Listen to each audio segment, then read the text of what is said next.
로버트 카파입니다. 매그넘을 공동 창립한 사람 중에 한 사람이 아니까 로버트 카파, 데이비드 시머, 조지 로즈 네 사람 중에 만들었는데 그 중에서도 가장 리더가 로버트 카파입니다. 그 로버트 카파를 세계적인 사진가로 인식하게 만든 게 바로 이 사진이에요. 1936년 스페인 내전을 찍은 사진이었는데 쓰러지는 병사, 참에서 막 뛰쳐나오는 병사를 찍은 사진입니다. 이 사진을 찍었을 때 로버트 카파는 불과 25세 젊은 나이에 이 사진을 찍게 됩니다. 이런 스페인 내전은 유명한 말이죠. 로버트 카파예요. 예. 당신 사진이 충분히 만족스럽지 않다면 당신은 충분히 가까이 가지 않았다는 말인데 이 사진을 로버트 카파는 물리적인 그림만으로 해석되는 걸 거부했어요. 심리적인 그림까지도 함께 담은 말입니다. 좋은 사진을 찍기 위해서는 그 대상가의 심리적 거리도 줄여야 된다는 말. 단지 물리적 거리. 로버트 카파는 그 물리적 거리를 줄이기 위해서는 대단한 용기를 수반해야 되는 사진을 많이 찍었어요. 목숨을 걸고. 그 위험한 곳에 가서 사진 찍는 게 쉽지 않죠. 네. 여러분, 스페인 내전은 2차 세계대전의 전조예요. 그 스페인이 선거를 통해서 민주적인 정부가 들어서게 됩니다. 그런데 기득권 세력들이 그 민주정부를 엎어버립니다. 예. 기존의 정치 세력, 종교 세력, 군사 세력에 같이 뭉쳐갖고 민주정부를 엎어버리는데 그게 프랑코 장군이 쿠데타를 일으켜서 그렇게 정권을 정복해버리게 되죠. 전 세계적으로 민병대가 구성이 돼서 6만 명이나 민병대로 가게 됩니다. 예. 그때 카파도 사진을 찍기 위해서 스페인 내전을 가게 되죠. 그리고 피카소의 고향이 스페인입니다. 그래서 피카소도 굉장히 관심이 많았고 스페인 내전에 민병대에 참가한 사람이 그 해밍웨이입니다. 그래서 해밍웨이가 그때에 그걸 바탕으로 쓴 게 누굴리아 여종이었고 그 피카소는 게르니카라는 작품을 만들고 로버트 카파의 이 작품이 스페인 예전의 3대 그림자 중에 하나가 됩니다. 이건 중국의 내전 상태를 찍은 건데 그 카파는 그런 내전의 상태에서 그런 일반 서민들, 폭격 지역의 일반 서민들의 아픔, 울부짖는 모습 이런 걸 기록했다는 거죠. 보편적인 가장 기초적인 인간애를 찍었고 이 사진을 보면요 그 연합군 쪽에서 독일 병사에게 치료를 해주는 장면입니다.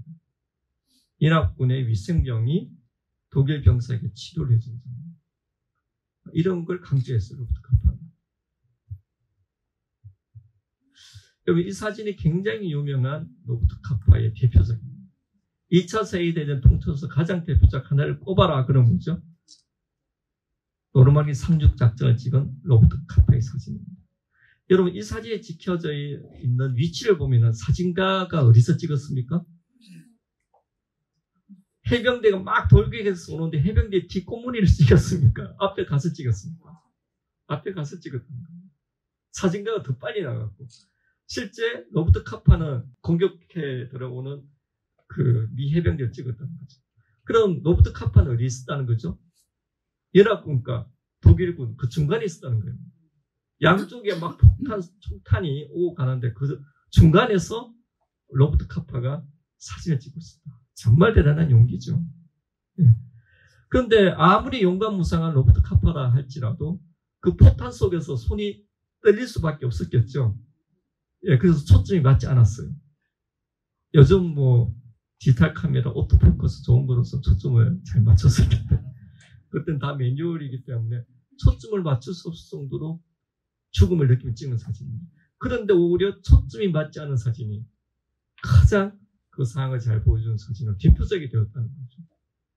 그래서 우리가 사진 미학에서 초점은 기본이라 말하지만 초점이 안 맞는 사진이 역사적인 사진이 된 것도 있어요. 상황에 따라서 미학은 달리 평가된다는 거죠.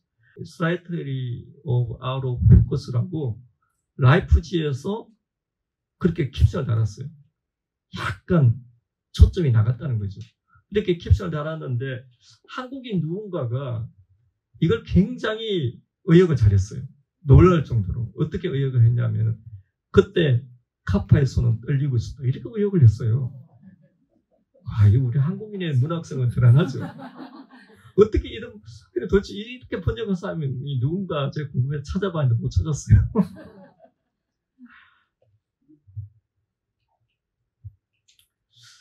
이때 그 카파가 이 노르망디 상륙작전을 짓기 위해서 가기 전에 남긴 말입니다. 그 종군 사진가들은 군인들보다 수를 더 많이, 아가씨들 더 많이, 자유를 더 많이 갖게 되지만 종군 기자에게 총도 없이 군인보다 더 위험한 곳을 선택할 자유의지가 있다. 안전한 곳을 촬영하여 비급자가 되어 목숨을 구할 수 있지만 그것은 나에게 고문이다. 나는 노르망디 해변을 향하는 첫 파도와 함께 가기로 결정했다. 첫 파도는 바로 첫 번째 함정을 말하는 겁니다. 대단한 용기죠. 그래서 106장을 찍었어요. 106장을. 그 포탄 속에서. 그런데 안타깝게도 그때는 다 필름으로 찍잖아요. 그죠? 그래서 이 필름을 이제 영국의 라이프지 지국에 보내게 됩니다. 그 라이프지 지국에 암실 기사가 이 필름을 이제 현상을 했어요. 현상을 했는데 그 필름을 보니까 깜짝 놀란 거예요. 이 역사적인 노르망디 작전을 다 찍어 놓은 거예요. 그래서 그 당시 인터넷도 없고 TV도 그렇게 발달하지 TV도 없었지 않았을 거예요. 40년대 없죠. 뭐. 오로지 사진만이 그런 도상 이미지를 전달할 수 있는 시대다 이렇게 볼 수 있는데 그러다 보니까 이걸 보고 너무 놀란 거예요. 이 암실 기사가.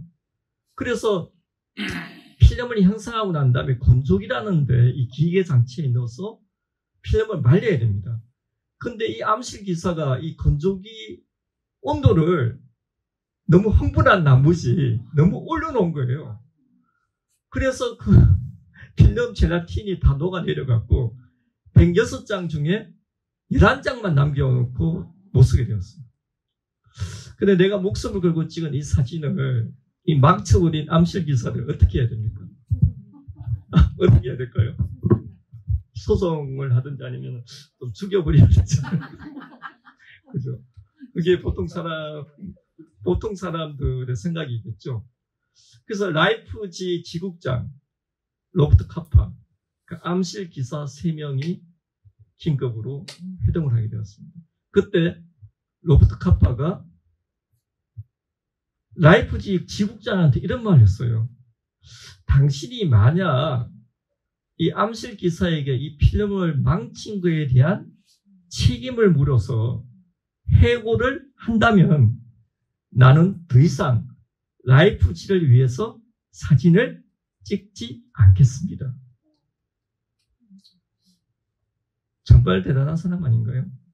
이 일로 이 사람이 해고당할 것까지 염려하는 사람.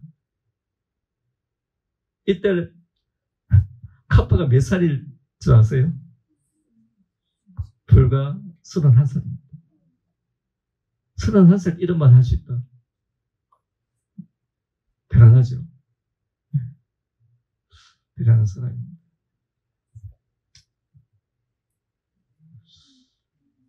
로버트 카파는 47년도에 뉴욕에 가서 매그넘을 만듭니다. 그는 매그넘의 경영을 맡았기 때문에 더 이상 사진 현장에 가지 못했어요. 그런데 한국전쟁으로 인해서 많은 전쟁 사진가의 새로운 인물들이 등장합니다. 특히 한국전쟁을 찍었던 라이프지 기자 데이비드 덩컨은 한국전쟁을 통해서 신예 전쟁 사진가로 돌아오게 되죠. 대부분의 사람들은 가구를 팔아서 현지를 삽니다. 나는 뭐 옛날에 뭐 했고 그런 걸 팔아서 현지를 많이 살죠. 대부분 그렇습니다. 근데 로버트 카파는 가구를 팔아서 현지를 살기를 거부하고 54년도에 인도 차이나 전쟁을 찍기 위해서 베트남으로 가게 됩니다. 그 54년도에 그 베트남에 가서 사진을 찍다가 여기 이제 그 프랑스군이 지뢰밭을 지금 이렇게 막 찾고 있어요. 하고 있는데 이때 로버트 카퍼만 있었던 게 아니고 다른 언론사의 기자들도 굉장히 많았는데요. 이 지뢰밭을 탐사할 때 다른 언론사 기자들은 이 지뢰밭 사이를 다니면서 사진을 찍는 사람이 아무도 없었어요. 영화 촬영을 하는 사람도 많았는데 다큐멘터리 영화 촬영하는 사람도 많았는데 아무도 없었는데 로버트 카퍼만 용감무상하게 헤집고 다니다가 지뢰를 밟게 됩니다. 지뢰를 밟아서 이제 몸이 이렇게 하늘로 붕 날아오릅니다. 네, 그리고 한쪽 다리가 절단되고 심장이 파열되고 그 상황에서도 로버트 카퍼는 카메라를 손에서 놓지 않았습니다.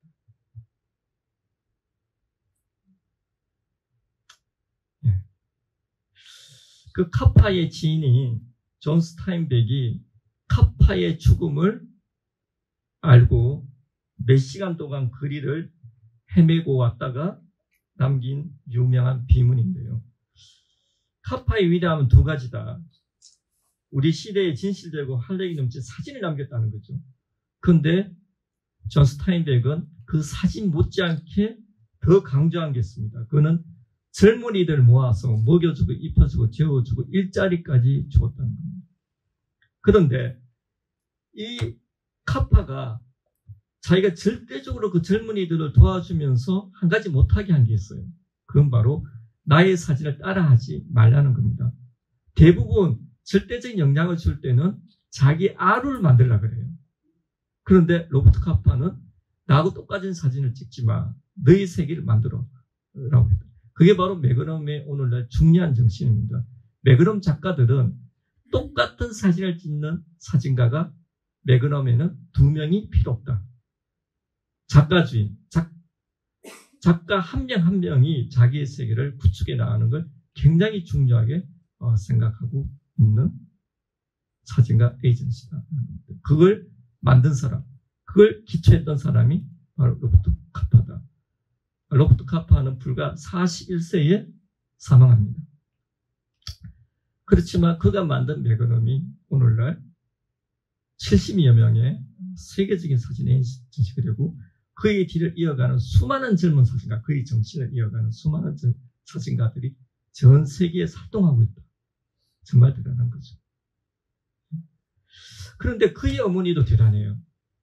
이 로버트 카파가 사망했을 때 미국에서 그 장례 프레이드까지 할 정도예요. 마차 이렇게 해서 장례 프레이드까지 했는데 로버트 카파를 엘링턴 국립묘지에 모셔야 된다고 했는데 그의 어머니가 거부했어요. 왜 거부했을까요? 나의 아들을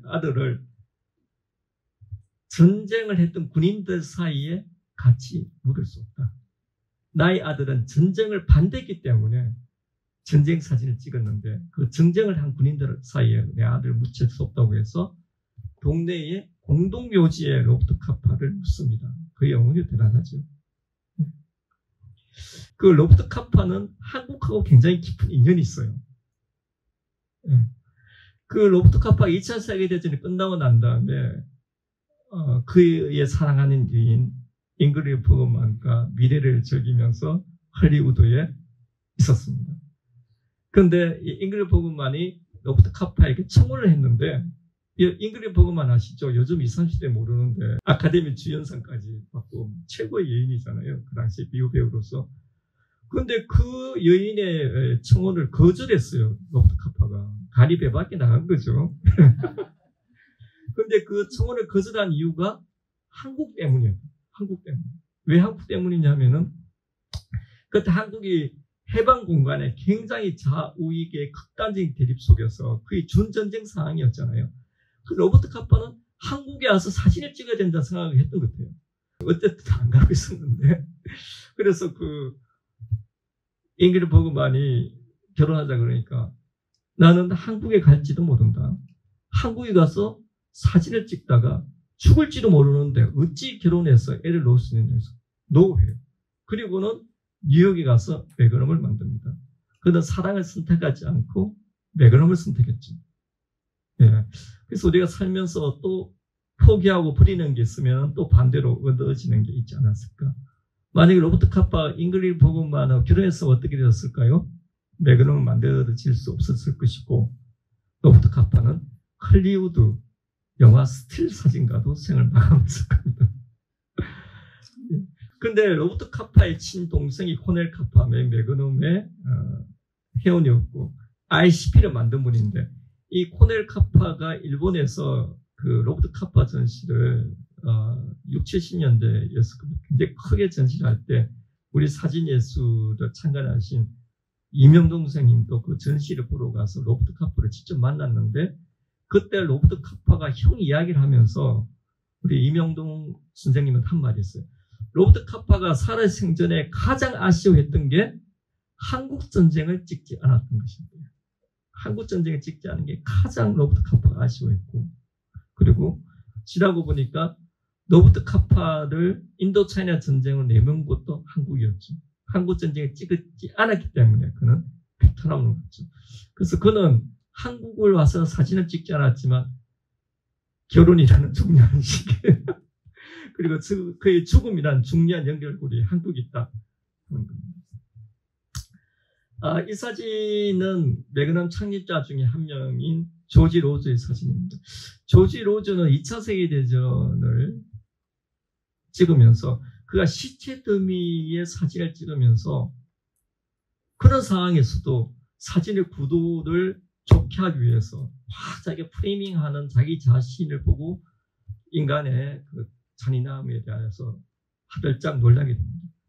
그러고 난 다음에 순수한 인간을 찾기 위해서 아프리카로 떠납니다. 그래서 가장 순수성을 지니고 있는 그 아프리카 원주민들을 찍게 되죠. 인간의 참 선한 의지를 가진 인간을 찍게 됩니다. 그래서 이런 작업을 했고요. 이 작업은 그 남성들이 구애를 하는 장면을 찍은 겁니다. 너무나 건강한 인간의 모습을 찍었죠. 그래서 우리 서구 사회가 문명화되었다고 하지만 그 문명화된 서구 사회는 엄청난 전쟁으로 학살을 했죠. 그렇지만 그 문명화되지 않은 반대의 그 아프리카 사람들은 이렇게 건강하게 살고 있다는 걸 보여주고 있습니다.